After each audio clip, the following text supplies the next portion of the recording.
the Brain Health Registry live webinar.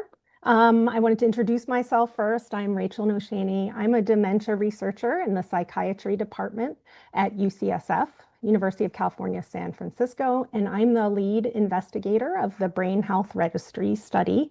I know many of you are Brain Health Registry participants, and thank you so much for your contributions and your participation in our study.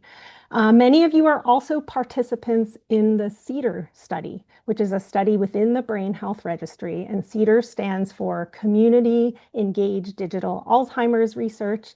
Thank you to all of our CEDAR participants for joining as well. Finally, some of you may not yet be enrolled in either study. Maybe you learned about this webinar from friends or family who participate in the Brain Health Registry or CEDAR, and you're curious about the topic of today's webinar, or maybe even learning more about the study. So welcome to all of you. I'm really happy to be joined today by the co-leader of the CEDAR study, Dr. Monica Rivera-Mint from Fordham University and Mount Sinai. Monica, did you want to say a quick hello? Hi, everybody. So happy to have you here today and welcoming you from Harlem, USA. Thank you for being here. Thank you, Dr. Rivera-Mint. So Monica will be introducing our speaker later and moderating the Q&A later in the webinar. So here's our agenda for today. Starting with greetings and welcome for 5 minutes. I'm going to give a brief overview of the Brain Health Registry, what it is and why we think it's important. And then we're going to turn it over to our guest speaker, Dr. Rachel Whitmer, to talk about the US Pointer study. We're going to leave plenty of time for your questions so we can answer some of your questions about the presentation today, as well as the Brain Health Registry and CEDAR studies. And then we'll end with some closing remarks.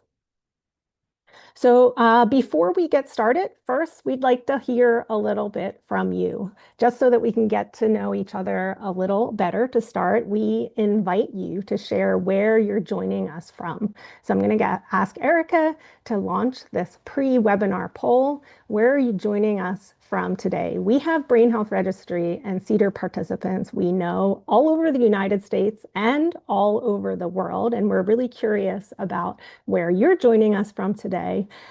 So let us know. We'll give everyone just a minute or two to respond.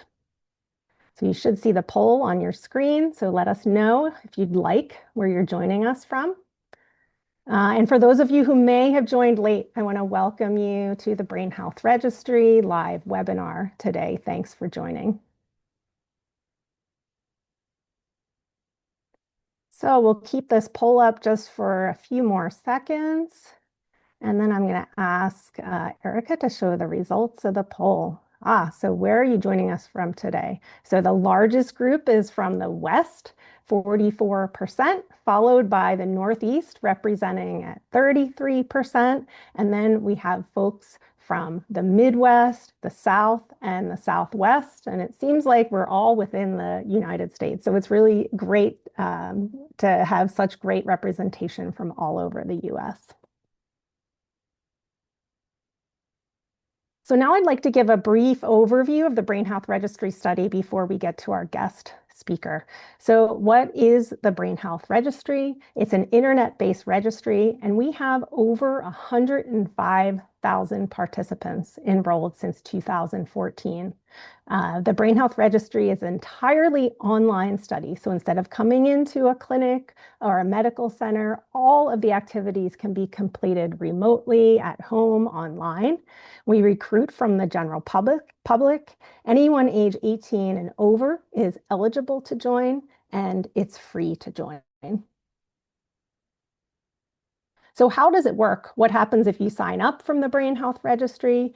There are 5 main steps. So first, you sign up, tell us who you are, how we can reach you, and you'll be asked to sign an informed consent form. And that's really all it takes to be enrolled as a participant. Then we will ask you to tell us about yourself by answering a set of questionnaires about different topics, your memory, thinking, medical history, current health, and lifestyle. These are short questionnaires, and you don't have to do them all at the same time. You can can stop and start whenever you'd like. So take some tests. We'll ask you to complete some online brain memory and thinking tests or challenges. They're kind of like games, and they are only take a few minutes to complete. Everyone who's enrolled in the Brain Health Registry can also invite a study partner. You can ask a friend, a family member, or a spouse to join the Brain Health Registry as your study partner. And the study partner then can answer questions to help us gain a more complete understanding of brain health, including information about your day-to-day functioning and quality of life. And then finally, come back and come back again. This is a really important part. We will invite you to come back every 6 months to answer more questions and take more tests. We'll send you reminders when it's time for you to come back. And we hope that you'll continue to participate over the course of many years to better help us understand the human brain as it ages and changes. And again, I know there probably are many people on this webinar who have been participants for many years, so thank you. So who is currently enrolled in the Brain Health Registry? Well, I mentioned this before, and we saw this from the poll, but we actually have people from all over the United States and all over the world. This map shows how many people are enrolled in different parts of the country. The darker red areas are where more people are enrolled. You can see, just like from our pre-webinar poll, we have large numbers of people in California, and especially in the San Francisco Bay Area near UCSF, where we're based, but also really people from all over the country. And this national representation is important for our mission of understanding and advancing brain health for all people. So what are some of the reasons you should consider participating? The Brain Health Registry is a fun, engaging, and free way to participate in innovative brain health research, an opportunity to advance the understanding of brain health, Alzheimer's disease, and other conditions. You'll gain access to many brain health resources, an example of which is shown here on the right, and an example of which is this webinar today. And then finally, this will give you the opportunity to get involved in clinical trials and other studies. So when you join the Brain Health Registry, you can opt in or indicate that you'd like to hear about future research study opportunities, including clinical trials. And if you're a good fit for those studies, we'll connect you. Before I turn it over to Dr. Rivera-Mint, I want to take a moment for some gratitude. First of all, gratitude to all of our Brain Health Registry and CEDAR participants. Your participation and contributions are so valuable to the mission of the Brain Health Registry. And then a special thank you to those on our Community Science Partnership Boards. This is a dedicated group of community members who guide our work in Brain Health Registry and CEDAR to help us ensure that everything that we do aligns with the needs and the priorities and preferences of the communities involved. So we're very grateful for the partnership, guidance, and dedication of our board. These live webinars and community initiatives are possible because of their continued support and collaboration. This includes our CEDAR board as well as our California Brain Health Registry, or CalBHR board. And with that, I'd like to turn it over to Dr. Rivera-Mint to introduce our guest speaker.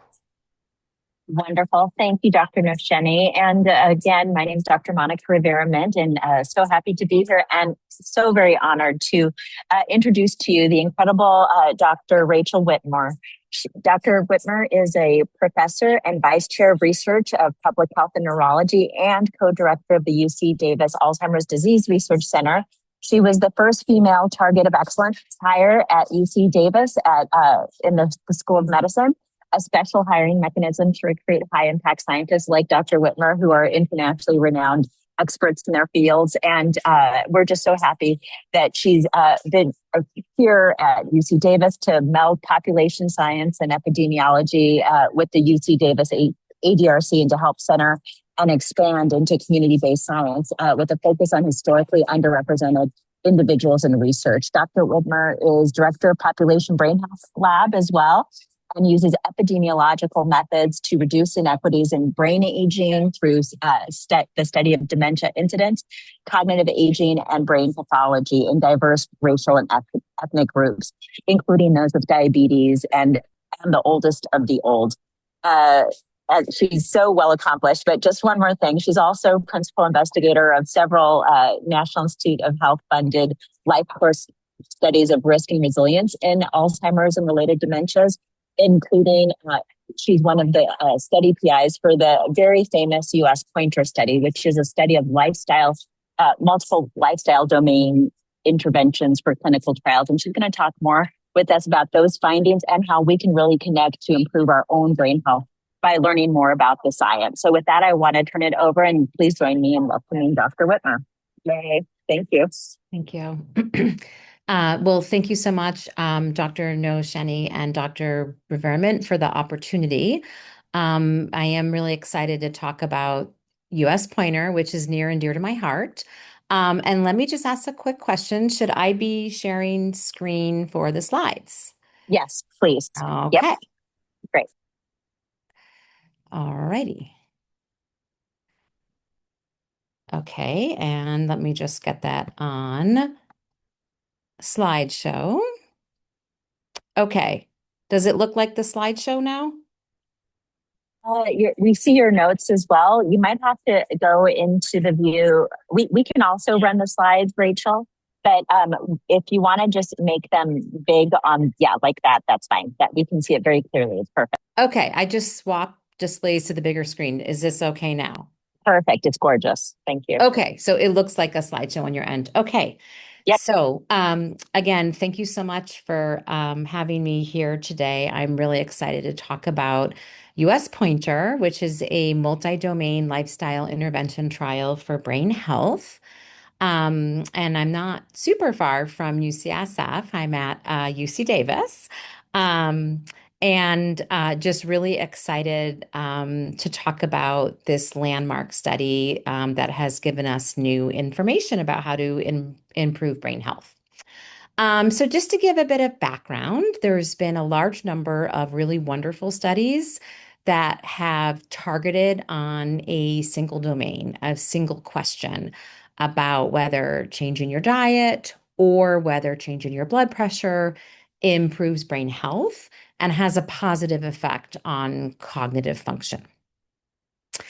Now, what's been exciting is that we had an opportunity to really think about trying to make changes across several different things. And so we really wanted to ask the question about what happens if you change a multitude of things across your lifestyle. And I just want to double check, are you seeing my notes or no? Is it okay?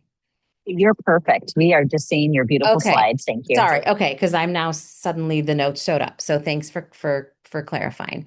Okay, so just to give everyone an idea of where we're at with clinical trials and Alzheimer's disease, this is some numbers that were generated a few years ago. And that shows you the number of clinical trials for Alzheimer's disease and related dementias and brain health that are currently in phase 3. So there's been an increase, but it's not where we need to be. So for example, cancer has over 2,000 active phase 3 clinical trials. And so we really need to move the field forward. With that said, we all know that there's things that we can do over our lifetime that can have an effect on brain health. And the Lancet Commission came out in 2024 and identified 14 things that are potentially modifiable. And you can see here there's a number of things on the list. And I think what's really important is to understand that these things that we can do that change our behavior or change our risk factor to try to help brain health mean different things at different points in the life course. So risk factors in early adulthood aren't the same groups of things that are risk factors in late adulthood. But the bottom line here is that 45% is potentially modifiable. So that means on a population level, what would happen if you could reduce these risk factors? We know when someone shows signs and symptoms of cognitive impairment. The average age of diagnosis for dementia is 81, but we know this is not something that happens overnight, just from age 80 to 81. So we want to really take a life course approach to improving cognitive aging. So we need to understand what can we do to improve brain health over the lifetime, and really importantly, what can we do later in life? So there was a wonderful study that was published a little over 10 years ago called the Finger Study. And that was a 2-year clinical trial that looked at lifestyle changes and found a really nice impact on cognitive function. This study was done in Finland, so a very different country than ours, which has a really wonderful healthcare system, really high levels of education. So a really wonderful study, but done in a very different context. What's been fascinating, though, about the study is they have continued to follow people up. And there's been a number of really beautiful examples of what we call legacy effects, where these people who were in the lifestyle intervention, even though the study's over, they continue to have benefits. So they continue to be at lower risk for cardiovascular disease, lower risk for incident, that's new chronic disease, better health-related quality of life, a reduced cost for healthcare, and better functional. So this made us very excited and really wanted to talk about how can we do this here and try to emulate this really wonderful lifestyle study that showed a positive benefit of lifestyle changes on cognitive function. UC Davis was one of 5 sites. There were over 2,000 people in this study. It was a 2-year intervention. And you can see here that we were really trying to pivot off of Finger and really ask the question, can we do a multi-domain, making several different lifestyle changes in the context of a 2-year clinical trial, and look at possible associations with better brain health.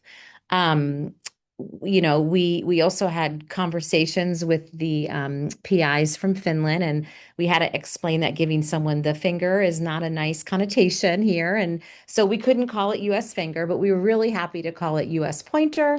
Everyone has a pointer finger. And the point was to really understand, do lifestyle interventions protect brain health in a large, diverse population of older adults here? So we talked about our 5 sites. So who was in this study? So just to clarify, these are not people with cognitive impairment at the start of the study. These people are between ages 60 to 79. They don't exercise regularly, and they don't have a optimal diet. And that was something that was a little bit tricky because a lot of people saw and heard about this study for lifestyle and brain health and said, hey, I want to be in this study. I have a great lifestyle. But if you already have a great lifestyle, you wouldn't have qualified for the study. In addition, you could have 2 or more of the other following risk factors: family history of memory problems, cardiovascular health risk from a group that's been historically underrepresented in research, and over age 70. So how did this study work? Well, one thing that we did that was quite different from Finger is that we didn't have a control group. So everybody got something. So you were randomized to one of 2 different lifestyle arms. One was called self-guided, and one was called structured, which was much more intensive. So what did the self-guided group do? It was 6 peer team meetings over 2 years, and you were given general education about ways to improve brain health, and you decided what you wanted to do. You could do one of the things, you could do all of them. It was up to you. And of course, if you had risk factors, your risk factors were also monitored. So if you had started the study with high blood pressure, that was also being checked. So that's our self-guided group. That's the light touch. And then we had our structured group, which was 38 peer team meetings over 2 years with education, goal setting, accountability, and support. Physical exercise was required several days a week with a target goal of a heart rate. We also had to do 2 days a week of strength training or stretching. The Mind Diet was encouraged to be followed. There was computer brain training and also guideline-based health coaching. So much more intensive, 38 team meetings over 2 years versus 6.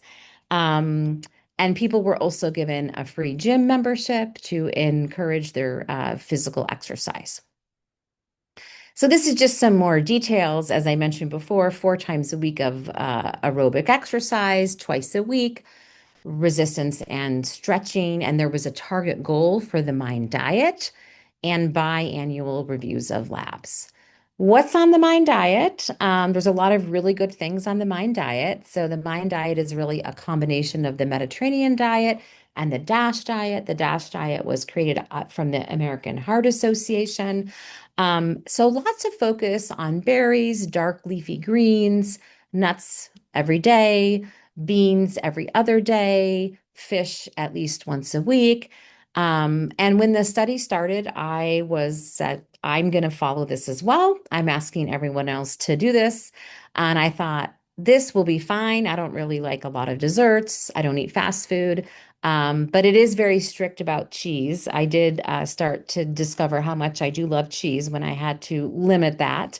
But this is really just an overview of what is in this study. So lots of focus on nutritional elements that have omega-3 and omega-6.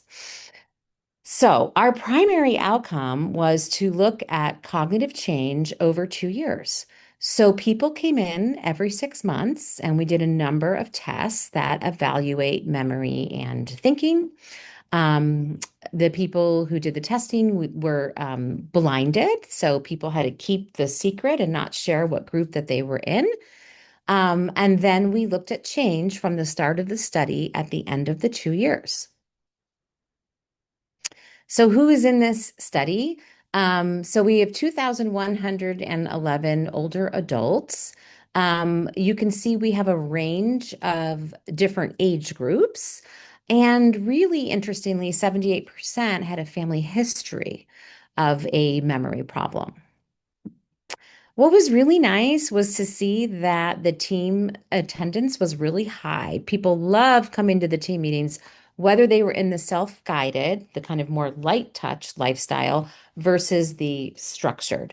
So really good team attendance and really nice that almost 90% completed the last clinic assessment. So it's a 2 year study and almost 90%, 89% finished the study. So both groups did really well in following the intervention.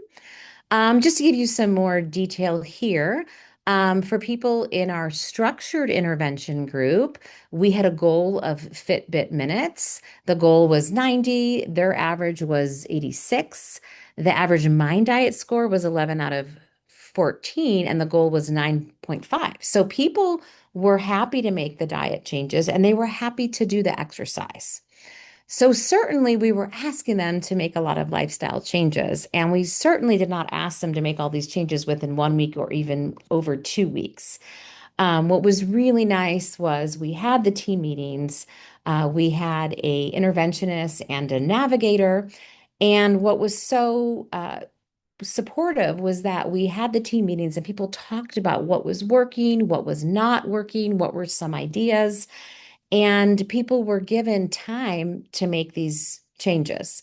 Once they made the changes and realized how much it was affecting their health and they were feeling the benefits, they had no problem with staying with the lifestyle changes. So there was a lot of care and thought put into how do you go about making lifestyle changes and creating really a ecosystem that is supportive and helpful, and that people had that group to talk about what was working for them. So this is looking at group differences in that cognitive function over time. So again, we saw them every 6 months. So this is 2 years. So this is the self-guided. This is the light touch intervention group. You can see that their cognitive function got better. And we also see here that cognitive function improved for both groups. So both groups got better on cognitive function. The structured group got better more than the group that was in the self-guided. So the more intensive intervention and the greater the lifestyle changes was associated with a bigger improvement in cognitive function. So there was a significantly greater benefit on cognitive function for the group. And what was really exciting was after that analysis was done, we went and looked, was it the same for men versus women? Yes, it was. Was it the same depending on your age? Yes. The lifestyle intervention benefit on cognitive function was the same regardless of age. And it was the same regardless of your heart health at the beginning of the study. We had a big range with people's heart health. Some people had excellent heart health. Some people had some cardiovascular issues. But regardless of that, the benefit of the intervention was the same. So the benefit was that we slowed cognitive aging by 1 to 2 years. So this was done in a 24-month period. So if you stop and think, if that was seen in a 2-year period, what does it mean if you spend 5 or 10 years with a different lifestyle, or 20 years or 30 years? Our participants have a lot of strong feelings about the study. And I will say, and it happened again today, that my favorite day of the week at work is when I'm at the Alzheimer's Disease Center and I see some of the participants from the study. And they always share with me what this experience has been to them and what it has meant to them. So these are just some quotes about how this has been life-changing. People have become more aware about how important it is to exercise and to stay active, and just the importance of self-care. People also, it's really important to them because they are thinking about how what they've learned and how they've improved their health has long-term benefits for their children and their grandchildren. So what's nice with the study is the study has ended. The results were read out in July, this past July, but now we have what's called the alumni program as the extension. And so the intervention is over, but we continue to see people once a year, which is really wonderful because from the study from Finland, in the finger study, we continue to see these long-term benefits long after the study ended. So we're set up to really evaluate, is there a long arc of these lifestyle changes on a whole host of different health outcomes? This is also part of something called Worldwide Fingers, which is a structure to encourage and support lifestyle intervention studies that are going on around the world. And that is also a very unique opportunity because cultures have different ideas about diet, about exercise. And so while the interventions themselves don't look exactly the same across the country, the goals in terms of nutritional things, physical activity, the goals are the same. And so it's like it's the same recipe, but the ingredients slightly differ, but you hope you have the same dish at the end. And just to give you an idea, I love this work because this is really looking at a population level.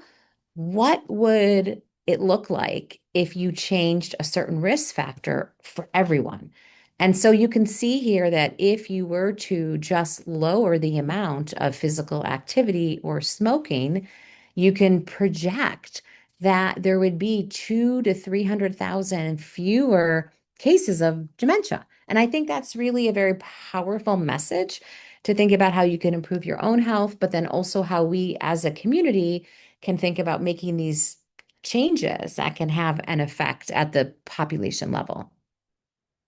I think it's also really important to think about even delaying onset. You know, you can't change your family history.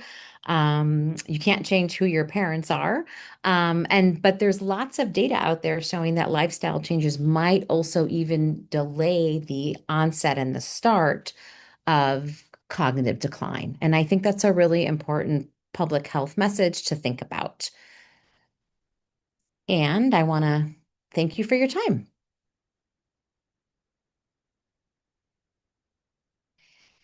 Wonderful. Thank you so much, everybody. I just want to thank you so much for that incredible presentation. Dr. Rachel Whitmer. We're going to move on to the next slide now, please. Thank you so much. We want to make sure we have plenty of time for some questions and some other things. So we're going to go ahead to this next slide.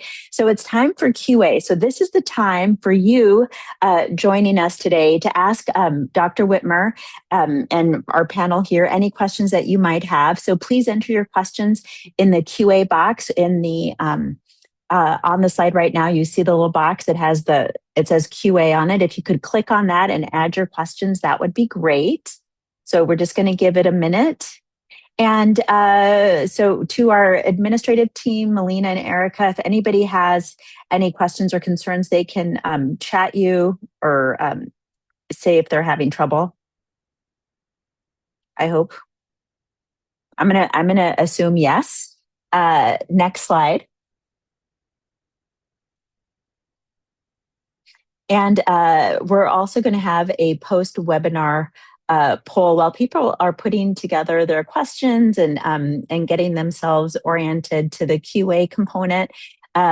Erica, would this be a good time to go ahead and post our post-webinar poll? Yes, it would. So for our post-webinar poll, which topic would you like to see featured in a future presentation? So based on Dr. Whitmer's, excellent presentation, is there anything else that you would like to hear about in the future? And you can, we'll give you a couple of moments for that. And while folks are either thinking about their questions that they want to put in the QA, or while they're working on their post-webinar poll, I'm going to jump over to the open QA and see what we have here. So we have a question or a comment, or a couple of them actually. So one question, Dr. Whitmer, Louisa is asking, can we get a copy of the meal plan to start working on our own cognitive health? Sure. Yeah. It's the Mind Diet, and I have a nice like 1-page summary or 1-page PowerPoint. And I'm happy to share that. If you have access to the web, you can also Google Mind Diet. And it's really nice. I actually did that for my own family. I printed out what is the Mind Diet, like a 1-page picture, and put it on my refrigerator to try to encourage healthier eating in my own household. I'm not sure I was successful. But there's really nice things out there like that. Because that's great. It's not really complicated. So it's yeah. Okay. Wonderful. Thank you, Dr. Whitmer. So you can check online, but also we'll make sure when we send our post web materials to include that as well. So thank you for that, Dr. Whitmer. We have another question from Eric asking, I want to know what is being done to be able to know what to ask my doctor to do tests before I have cognitive decline. What would you recommend, Dr. Whitmer, to somebody who wants to know what to ask their primary care provider in terms of cognitive decline? Yeah, thanks. That's a great question. I think it's really important to talk with your primary care provider about your, overall health. We know more and more that really, heart health is really the same thing as brain health. And so I think having conversations with the doctor about cardiovascular risk factors, and I think it's okay to push a little bit because, often they will just use a cut point and they don't have a lot of time. But for example, I saw something with one of my own values, one of my blood pressure values was still, quote, normal, but it was starting to get higher. And I brought that up and said, I am concerned about this. I want to know what I can do. There is like data out there that it's not always like magical that in that one point it's bad. We know it's a continuum. So I think really talking about overall risk is really important because we know that what's good for the heart is good for the brain. I also think it's really important to share with your primary care doctor what your family history is for everything. So, of course, a lot of us have a family history. We often have one or more loved one that did have some memory problems, usually later in life. I think it's important to share that information if someone had something earlier, but really family history of really everything, because we do know that some chronic diseases can put you at higher risk for all-cause dementia. So I think it's really important to let your doctor know about your family history. And then I think it's also finally really important to talk with your doctor about your lifestyle because it's hard in today's world and today's environment to find the time to always have and lead a very healthy lifestyle. It's hard if your time is very limited to find healthy options. It's hard to find ways to exercise. I just recently learned about this cool thing called an exercise snack because one of my colleagues here, who's a sports medicine doctor, she was talking about there's actually a lot of value, and it's been like well studied that for those of us who sit at the desk a big part of the day, getting up and doing 5 squats 5 times at different times, even if you just have 5 minutes, is actually good for you. So your doctor might have some really nice ideas about how to make your lifestyle healthier, even within the constraints and the parameters that all of us have in our day-to-day life.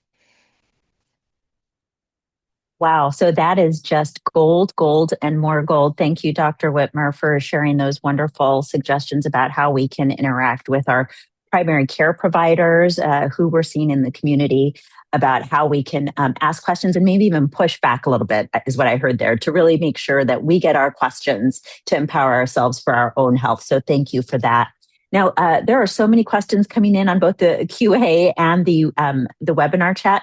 But before we move on, I just want to let everybody know that we're about to close the webinar poll. So if you haven't already done so, please go ahead. So actually, we're just going to show what the answers are really fast. Then we're going to continue as long as we can with a little bit more of the Q&A. And just so folks can see here, it looks that thanks to this wonderful presentation that we've had with Dr. Whitmer, our next presentation, people want to hear more about exercise and brain health. And I think that's a great segue from where we were today with this presentation. So we'll take that into account. I also see that people are interested in learning more about the latest brain research findings and mental health. These are all great topics. So thank you to everybody who responded to the poll.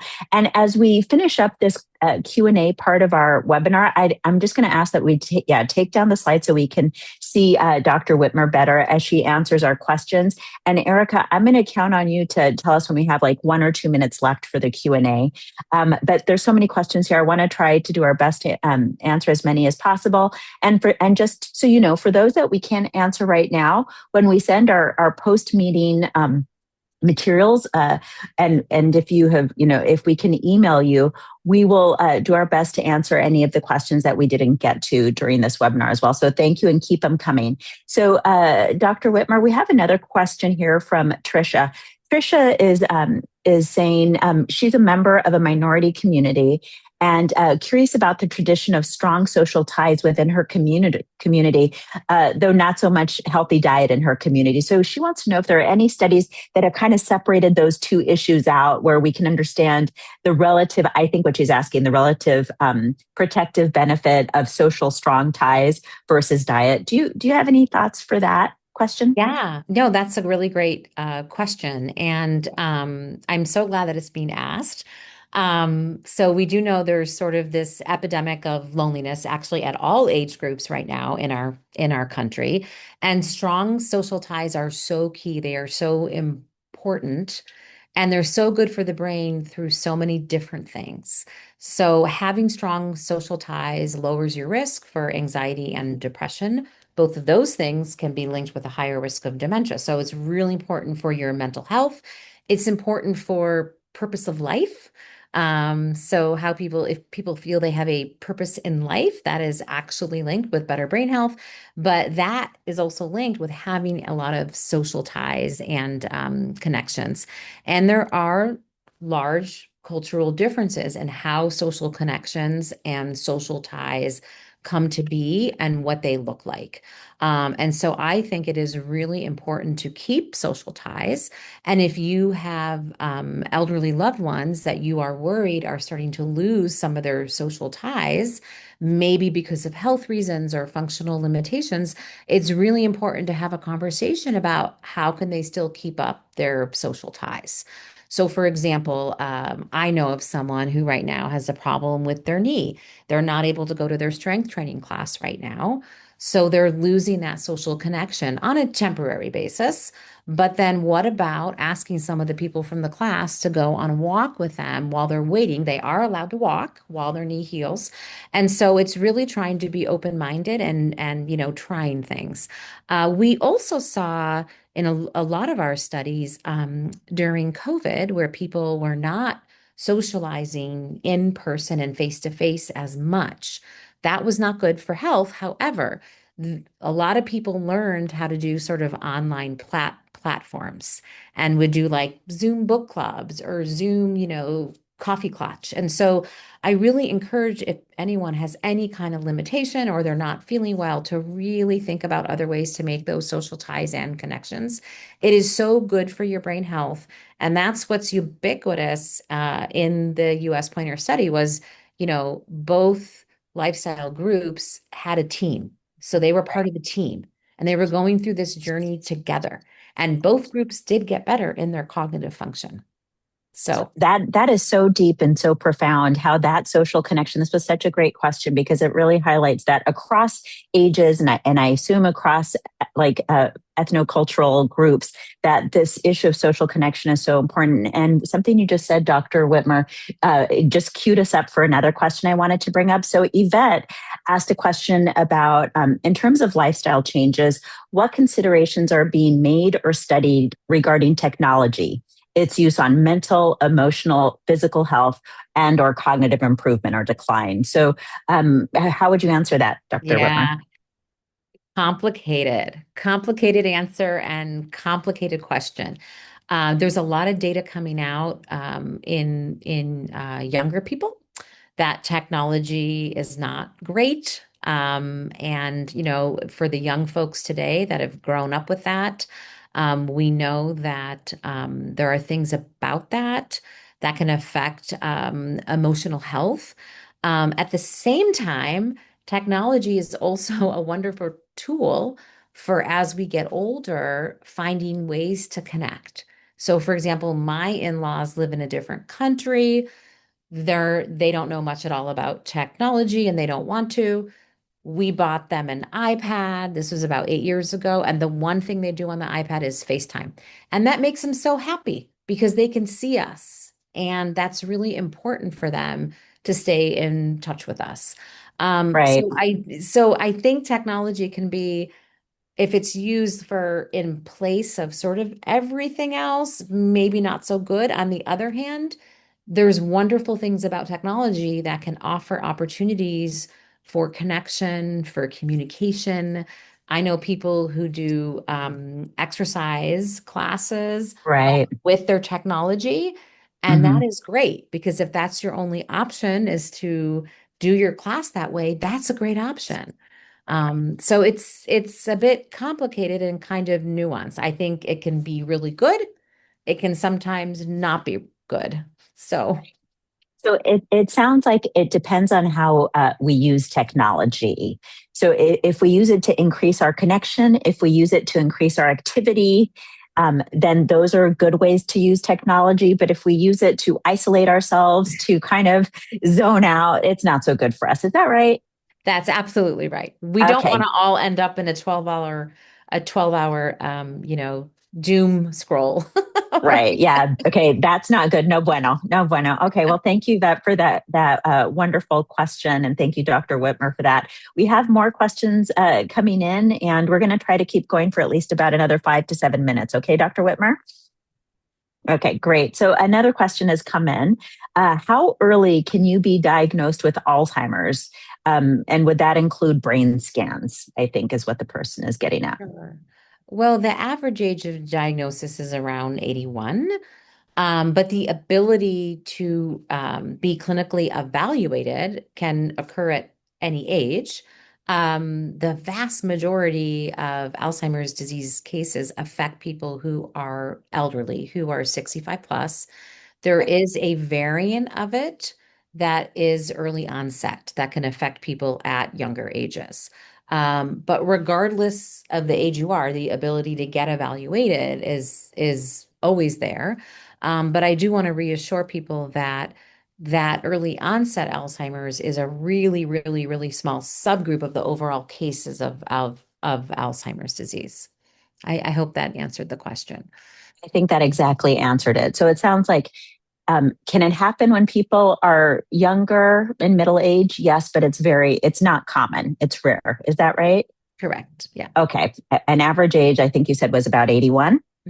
At time of Okay. diagnosis. Yeah. At time of diagnosis. Got it. Okay. Thank you. And thanks for that question. I'm not sure who asked that, but I want to thank you for that. We also have another question, Dr. Whitmer, from Diana. And Diana's asking if related to US Pointer, if there is a certain amount of extra, I think that they might have missed this piece of your presentation. If there's like a certain amount of time for exercise, that is like enough exercise to get the dose that you need Sure. for the brain health benefit. So the group that was in the structured intervention, so the more involved intervention, was 4 times a week of cardiovascular exercise, and then twice a week for stretching and resistance or weight training. I have a really nice PowerPoint graphic. It's a really nice picture, and it actually lists out like mind diet this, these many minutes for the exercise, and so Okay. I'm happy to share that, and you can Please. share it across the network. Great. I've also shared that among my friends and family.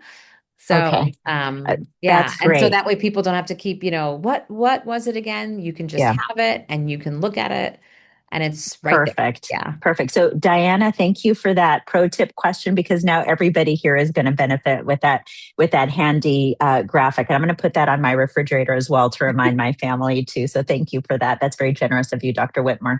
Another question in the QAs, what, if any, medications have been proven to help brain health? Yeah. That's from Jay. Yeah. So, I mean, I want to be careful in answering this question. One is that, there's a lot of online stuff out there about supplements that are good for brain health. And I really, really encourage all of you to always check with your doctor. I see a lot of stuff online that sounds really good, but might not be true and isn't backed by clinical research and clinical science. Because before anything gets recommended, it has to be studied. It has to be studied for safety and also for efficacy. So I think it's really important, just please, because every other week I get a question from, one of my family members who saw something that looks really good and sounds good on TikTok, on Instagram. There's an article. So please just take everything with a grain of salt that you see, and always ask your doctor. Your doctor will know, is this proven to be clinically beneficial? Like, not only is it safe, because of course, safety first, but will it really, really help? And so while we've had a number of advances in medications that may help people after they have dementia or mild cognitive impairment, medications to prevent that's being right now, really actively studied. So I can't say, XYZ will help you. What I can say, though, is that management and treatment of cardiometabolic risk factors, we know, and that's been proven by clinical research, we know is also good for the brain. So keeping your numbers in check is key. For example, hypertension just is very common the older you get. It doesn't mean that you're going to definitely get dementia, but what it means is that managing your hypertension, making sure you're doing what the doctor has asked you. If the doctor has asked you to lower salt, please do that. If the doctor says, please take your medication the same time every day. The same thing with type 2 diabetes. Yes, having that does put you at greater risk. However, there are so many studies out there about managing the diabetes, having good glycemic control. All those things are good for the brain. So I don't want anyone to walk away and say, oh, these things are risk factors. I'm just doomed. Some of these risk factors are pretty ubiquitous. They're pretty common. It's pretty hard to find someone over age, 75 who doesn't have hypertension.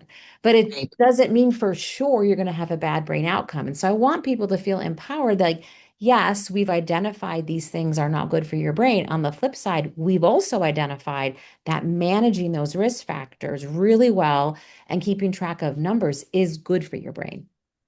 Got it. So thank you for that, and I want to thank Jay for that excellent question. So it sounds like, yes, potentially there are some medications that could be helpful, but the most important thing is to work with your doctor, make sure you're doing things that are safe, only taking things that are safe and doctor approved, and not just going with the latest trend on TikTok.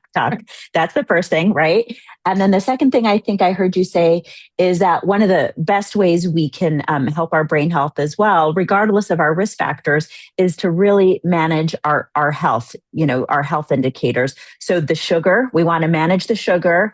We want to manage the blood pressure. We want to manage cholesterol, keep that cholesterol down. So not as much cheese as we would like, Dr. Whitmer. You and me have share that love of cheese. So those kinds of things, if we can work on those through taking medications and our diet and exercise, all together can also help us, regardless of if we take special medications just for dementia. Is that right? Yes, absolutely. Okay. Thank you. Got it. Great. And let's see, I think we only have 1 minute left. So we're going to wrap it up here with Louisa. Louisa is saying and asking, so Louisa's 55 and worried about premature decline. These tips with food and exercise may help reduce decline for how many years? So yes, you're telling us these tools work, but for how long will they work?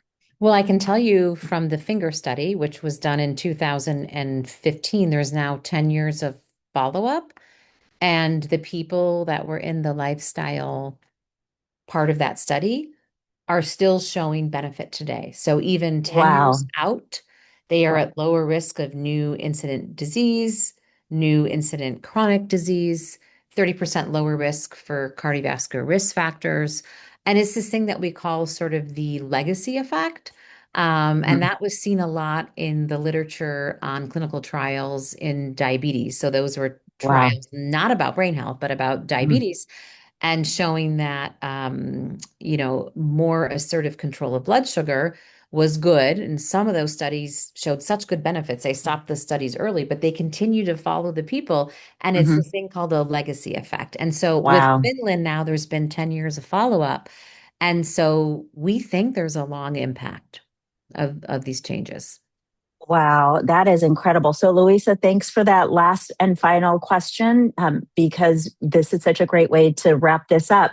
So, these changes can have, they can help us at the time.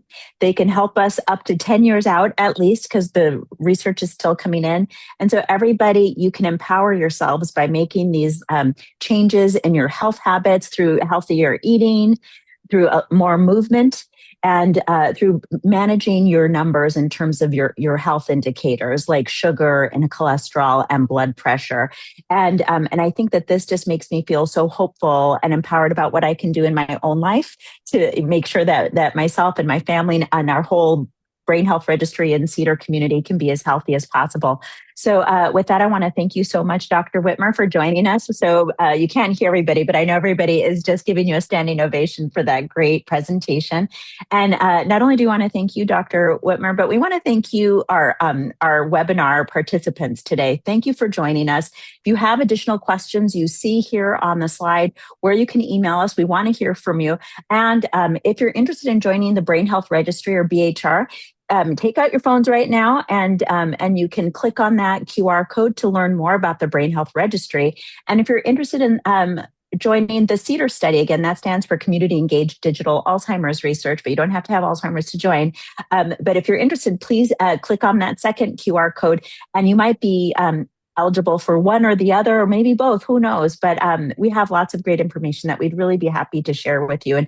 And when you participate, please keep participating and get the word out, because we want to help and empower all of our family members, friends, communities to all have an equal and good chance for brain health across the whole course of our lives, not just some people. Brain health for all the people. That's what we're about.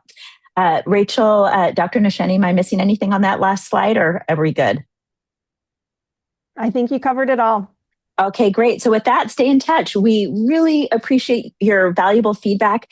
This is still one of our early webinars. Rachel Nosheni, is this our third webinar? Is that right? This is our third webinar. Yeah. So this is super new, and this is we have such an incredible speaker. We had great speakers last time, an incredible speaker today.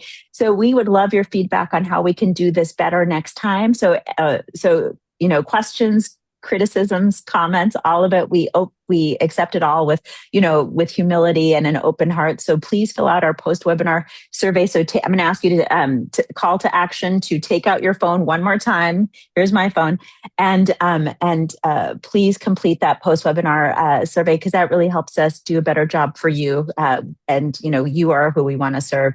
And stay tuned for more live webinars coming soon. Thank you so much. I think we can take down the slides.